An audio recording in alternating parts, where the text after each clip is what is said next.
Hello বন্ধুরা, নমস্কার সবাইকে। আশা করি সবাই ভালো আছেন। আজকে আমি মা কালীর একটা বাণী নিয়ে আসছি আপনাদের সামনে। মা কালী কীভাবে বাণী দিয়েছিলেন, কী কথা বলেছিলেন, সেগুলোই আজকে আপনাদের সাথে শেয়ার করব।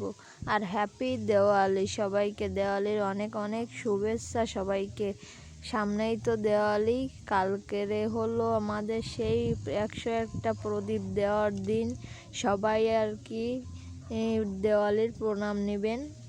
আশা করি সবাই ভালো মজা করবেন দেওয়ালির দিনে। সবাই তো বাজি টাজি ফুটায়, অনেকে এই আনন্দ উল্লাসে মেতে থাকবেন। ধন্যবাদ। এবার আমি চলে আসি মা কালীর বাণী কথা নিয়ে।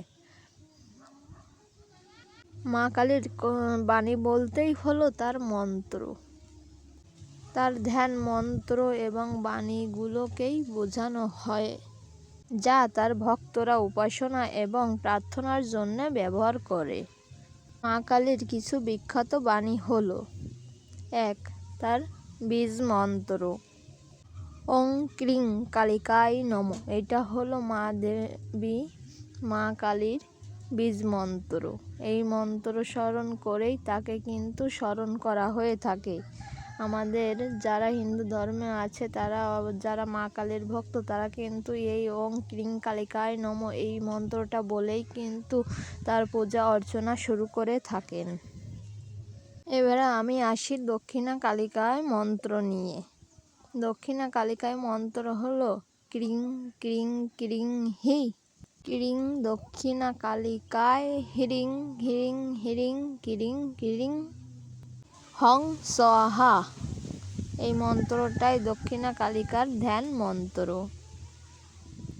এবারে আমি আসি মা কালীর প্রণাম মন্ত্র নিয়ে। কি প্রণাম মন্ত্র বলে দেবী মা কালীকে স্মরণ করা হয় সেটা নিয়ে আমি এবারে বলছি।